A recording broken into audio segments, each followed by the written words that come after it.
Good morning everyone. अब हम लोग फिर से लेके आए हैं एक नया टॉपिक और नया चैप्टर जो कि हर एक एस्पिरेंट के लिए इम्पोर्टेंट होता है। हर एक एग्ज़ाम में कहीं ना कहीं एक ना एक क्वेश्चन जरूर आता है। तो आज का टॉपिक रहेगा इंटरनेशनल ऑर्गेनाइजेशन, मतलब अंतर्राष्ट्रीय संस्था। जो भी इंटरनेशनल अंतर्राष्ट्रीय संस्था है उसके बारे में हम लोग जानेंगे एक एक करके।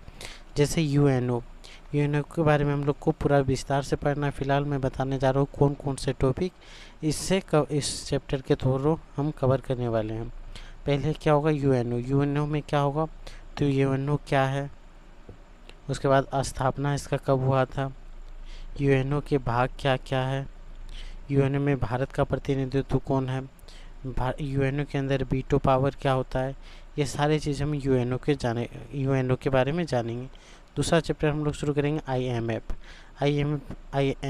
इसके बारे में हम लोग क्या जानेंगे कि इसके अंतर्गत भारत का जो मताधिकार क्षेत्र होता है वो कितना है, इसके अंदर लोन लेने का प्रोसेस क्या होता है, इसमें सूद कितना लगता है, ऋण ब्याज जिसको बोलते हैं वो कितना लगता है, उसके बारे में जानेंगे।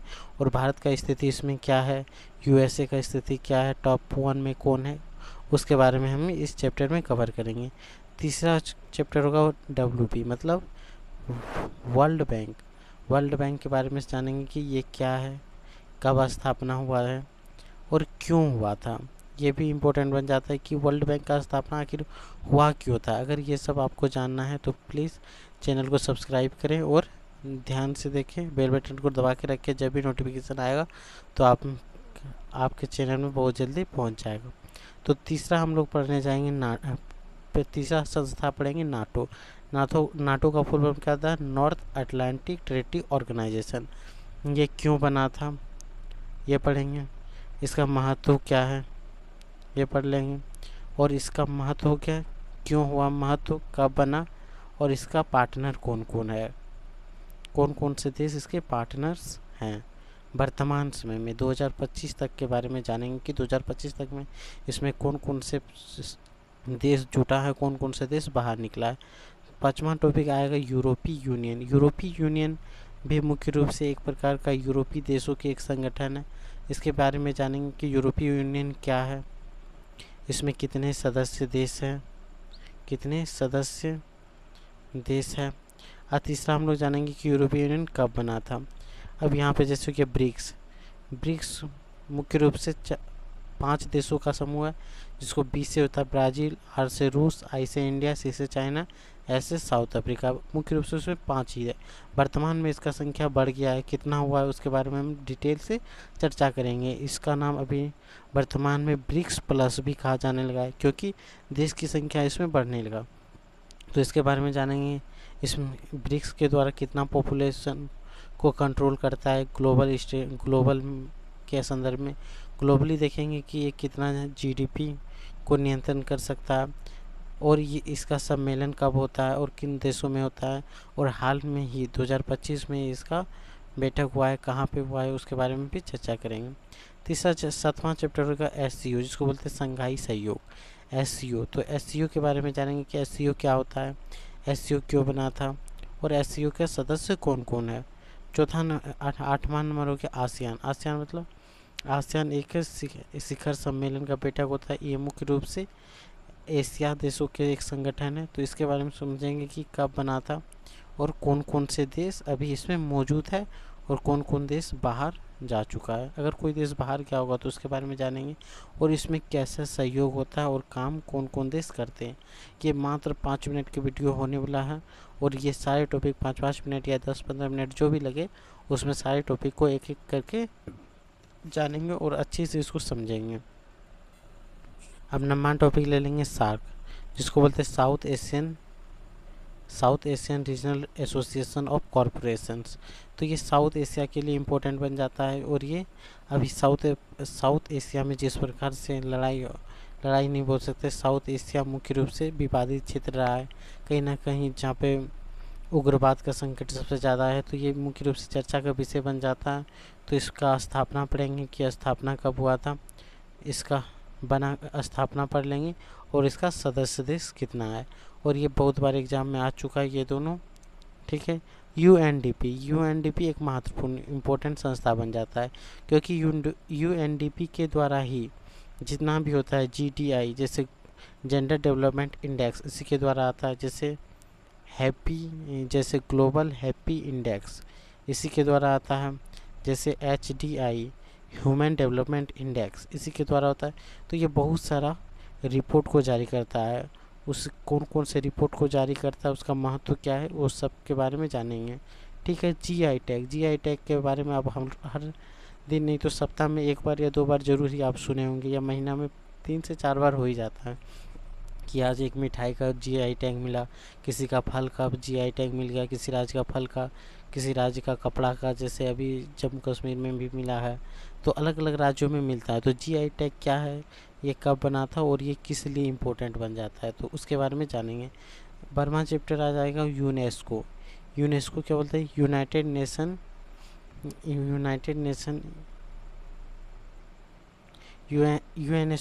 यूनेस्को के बारे में हमें साफ सुथरा याद रखना है कि ये कब बना था। यूनेस्को में शामिल होने के लिए क्या क्या क्राइटेरिया चाहिए, उसको जानेंगे।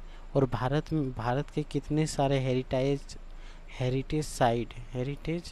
साइट अभी तक शामिल हो चुका है और उसका इम्पोर्टेंस क्या है। अगला पढ़ेंगे क्वाड मुख्य रूप से 4 देशों का संगठन है। भारत भी इसका एक सदस्य है। और ये क्यों इम्पोर्टेंट बन जाता है, इसके बारे में पढ़ेंगे। अगला यूनी एफसीसी ये भी इम्पोर्टेंट है पर्यावरण संरक्षण के लिए, क्लाइमेट के लिए। और इसके लिए कॉप का सम्मेलन होता है, ये भी इम्पोर्टेंट बन जाता है। कॉप का मतलब कॉन्फ्रेंस ऑफ पार्टी, इसका हर एक साल होता है या कब कब होता है, इस सब के बारे में जानेंगे। क्लाइमेट चेंज इसी में आ जाएगा। पृथ्वी सम्मेलन जिसको बोलते हैं रिया सम्मेलन, ये सारा। ABD इसको बोलते हैं एशियन बैंक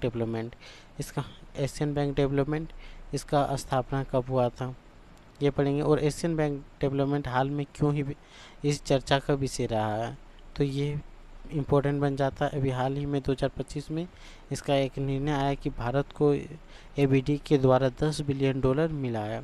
क्यों मिला था, क्या करने के लिए मिला था, वो सारी चीज़ हम पढ़ेंगे। अगला आ गया यूनाइटेड नेशन का क्या कार्य है, ये कैसे कार्य करता है, कब बना था, तो इसके बारे में हम पढ़ेंगे। अगला हो गया WTO के बारे में सबको जानते ही होंगे। WTO का मतलब होता है वर्ल्ड ट्रेड ऑर्गेनाइजेशन।